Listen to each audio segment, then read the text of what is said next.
السلام علیکم ناظرین، ایپیسوڈ کے شروعات میں ہم دیکھتے ہیں کہ یاروکی سپاہیوں کے ساتھ غار کے باہر موجود ہوتا ہے اور اپنے زخمی گھوڑے سے پیار کرتے ہوئے کہتا ہے جو فجر سے اندھیرے تک دھول اڑاتے رہتے ہیں، تم اتنے مقدس جانور ہو کہ اللہ نے تمہاری قسم کھائی ہے اور اب میں قسم کھاتا ہوں اس سارے سفر کی جو ہم نے ایک ساتھ طے کیا، میں تمہارا انتقام لوں گا۔ پھر غار کی جانب دیکھتے ہوئے سپاہیوں سے کہتا ہے کیا تم سن رہے ہو؟ وہ مدد کے لیے چیخ رہے ہیں لیکن پھر بھی وہ اپنے دردناک انجام سے نہیں بچ سکتے۔ جب گھوڑے، عورتوں اور ہتھیاروں کو نقصان پہنچایا جائے تب کوئی رحم باقی نہیں رہتا۔ بہادر مجھے خراسان کے چاقو دو۔ تو بہادر اس کے پاس آ کر کہتا ہے حضور آئیے اکٹھے اس کا مقابلہ کرتے ہیں، یہاں کے آئینہ سخت ہیں۔ مگر یاروکی کہتا ہے انہوں نے میرے گھوڑے پر حملہ کیا، میں ذاتی طور پر اس کا انتقام لوں گا۔ یہ کہتے ساتھ وہ اپنا چوغا اور پگڑی اتار دیتا ہے اور بہادر سے چاقو لے کر غار میں داخل ہو جاتا ہے۔ شام میں اچھے سلطان سے کہتا ہے سلطان جو میں بتانے والا ہوں میری زبان اس میں میرا ساتھ نہیں دے رہی۔ امیر صلاح الدین کی تاحال کوئی خبر نہیں ہے، ہم نے ہر کونے اور ہر چٹان کے نیچے دیکھا، ہم نے تمام قبائل کو پیغامات بھیجے، ہم نے ان کے پیچھے بہترین جاسوس بھیجے لیکن کوئی نشان نہیں، کوئی خبر نہیں۔ یہ سن کر سلطان پریشان ہوتے ہوئے کہتے ہیں یار اب یہ کیسی قسمت ہے، میرے اندر اس کا دل دھڑک رہا ہے، وہ ابھی تک زندہ ہے، وہ سانس لے رہا ہے، میں جانتا ہوں۔ تو شیر کو کہتے ہیں میرے سلطان آپ کا یہ خادم آپ سے متفق ہے، میرے دل میں کسی اداسی نے جنم نہیں لیا، میں جانتا ہوں کہ وہ زندہ ہے اور دعا ہے کہ وہ زندہ رہے اور صحیح سلامت رہے۔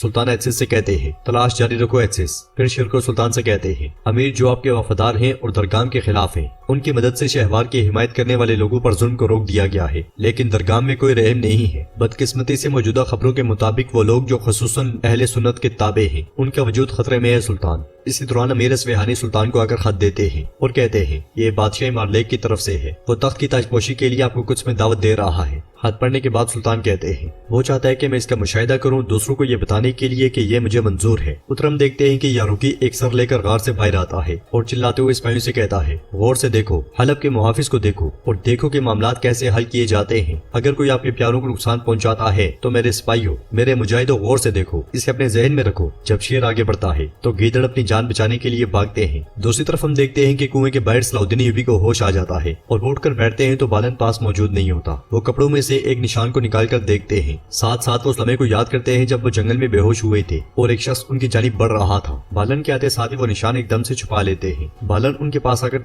کہتے ہیں کہ نیند ایک گہرا گڑھا ہے، ایسا لگتا ہے کہ تم ابھی تک اس سے باہر نہیں نکلے۔ یہ کامفری جڑی بوٹی ہے، یہ اس موسم میں اگتی ہے اور زخموں کے لیے بہت اچھی ہے۔ یہ سنتے ساتھ ہی صلاح الدین ایوبی اس سے جڑی بوٹی لے لیتے ہیں اور پوچھتے ہیں تم کون ہو؟ تو بالن کہتا ہے میں بھی یہی سوال پوچھنے والا تھا، میں ایک مسافر ہوں اور یہاں اجنبی۔ جواب میں صلاح الدین ایوبی کہتے ہیں ایک اجنبی جو گہرے جنگل میں جڑی بوٹیوں کو جانتا ہے۔ بالن کہتا ہے میرا جسم نہیں، میری روح یہاں اجنبی ہے، مجھ پر شک کرنا بند کرو اور چلو بتاؤ کنویں میں کتنے دن رہے، کیا تمہیں یاد ہے کہ تم کیسے گرے؟ تو صلاح الدین ایوبی کہتے ہیں مجھے واضح طور پر یاد نہیں۔ بالن کہتا ہے امید ہے کہ تم اپنا نام نہیں بھولے ہوگے، میرا نام جونس ہے۔ یہ کہتے ساتھ وہ اپنا ہاتھ صلاح الدین ایوبی کی جانب بڑھاتے ہیں تو وہ کہتے ہیں لگتا ہے کہ تمہیں واضح طور پر یاد نہیں، میں یوسف ہوں۔ یہ کہتے ساتھ وہ اس سے ہاتھ ملاتے ہیں تو بالن کہتا ہے تم یعقوب علیہ السلام کے بیٹے یوسف علیہ السلام کی طرح خوش نصیب ہو، میں غلاموں کا تاجر نہیں ہوں۔ ادھر سمندر کے کنارے ایک تاجر نے غلام قید کیے ہوتے ہیں اور وہ سپاہی سے کہتا ہے ان میں سے چند ایک کو چھوڑ کر باقی سب بیکار ہیں، ہم انہیں بیکار کھلا پلا رہے ہیں۔ میں یاد بھی نہیں کرنا چاہتا کہ تم نے ان 3 بندوں کو کیسے کھو دیا، مجھے ان کے بجائے تمہیں پنجرے میں ڈالنا چاہیے۔ یہ کہتے ساتھ وہ آگے بڑھ جاتا ہے۔ ناظرین اس کے بعد ہمیں مصر کا شہر قاہرہ دکھایا جاتا ہے جس کے بازار سے وزیر درگام آگے بڑھ رہا ہوتا ہے اور سپاہی اس سے کہتا ہے یہ خوش قسمتی کی بات ہے کہ آپ اپنی عظیم الشان صدارت کے ساتھ یہاں تشریف لائے ہیں۔ جب نیل کا پانی زمین کے ساتھ مل جائے گا تو میں آپ کو یقین دلاتا ہوں کہ لوگوں میں بدامنی کے بجائے مکمل طور پر امن ہو جائے گا، اس کے بعد اتحادی اور دشمن دونوں آپ کے اختیار کو تسلیم کریں گے۔ درگام کہتا ہے مصر میں حکمرانی ہمیشہ ایک جیسی رہتی ہے،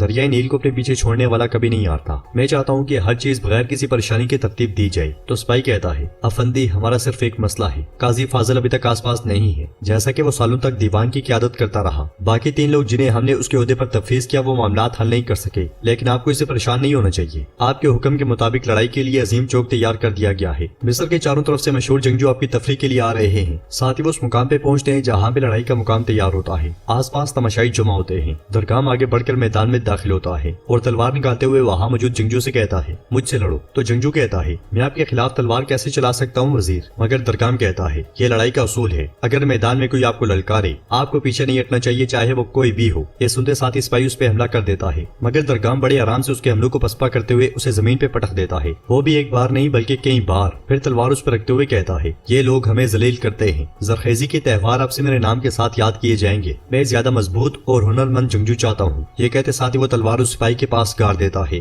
درگام کا سپاہی آہستگی سے اس جنگجو سے کہتا ہے نکلو یہاں سے۔ یہ سنتے ساتھ ہی وہ جنگجو اٹھ کے بھاگ پڑتا ہے۔ اگلے لمحے درگام وہاں سے گزرنے والی ایک لڑکی کو دیکھنے لگ جاتا ہے اور کہتا ہے خلیفہ کے محل میں تو میلہ اب شروع ہوا ہے۔ تو سپاہی کہتا ہے جناب یہ شمسا ہے، جیسا کہ آپ جانتے ہیں کسی کی نہیں سنتی، محترم خلیفہ کی بیوی نے اسے بلایا ہے، یہ وہاں جا رہی ہے، ابھی تک اسے اپنی قید کا اندازہ نہیں ہے۔ جواب میں درگام کہتا ہے میں نے اسے زیادہ آزاد غلام نہیں دیکھا۔ کچھ میں ولیم مارلے کے پاس جاتا ہے۔ ولیم کو دیکھ کر مارلے خوش ہوتے ہوئے کہتا ہے میں تمہارا انتظار کر رہا تھا ولیم۔ تو ولیم کہتا ہے آپ کی تاج پوشی کی دعوت سلطان اور الدین کو پہنچا دی گئی ہے، لوزین لاڈگاہ تقریب سے عین قبل کچھ میں آپ کے سامنے ہوں گے۔ آپ جانتے ہیں کہ عزت مآب پوپ کی درخواست پر وہ اب سے کچھ میں رہیں گے۔ اپنے والد اور بھائی کی شہرت کے بدولت لاڈگائی تپناک سرماؤں میں بہت اثر و رسوخ کا حامل ہے، محترم پوپ نے اس وجہ سے اسے ترجیح دی ہوگی۔ تو مارلے کہتا ہے بالکل ایسا ہی ہے ولیم، میں خوش قسمت ہوں کہ تم میرے ساتھ ہو، تمہیں مصر میں بھی اچھی قسمت ملے گی۔ بتاؤ تازہ ترین صورتحال کیا ہے؟ کیا درگام اب بھی ہمارے ساتھ خفیہ اتحاد جاری رکھنا چاہتا ہے؟ تو ولیم کہتا ہے دراصل وہ زیادہ نہیں چاہتا، لیکن ہم چاہتے ہیں۔ مصر میں تراندازی کے لیے درار تلاش کرنا آسان نہیں ہے، ہم یہ موقع ضائع نہیں کر سکتے۔ اسی دوران مارلے کا بیٹا وہاں آتا ہے، جسے دیکھ کر مارلے کھڑے ہو کر کہتا ہے یہ رہا کچھ کی بادشاہت کا قیمتی وارث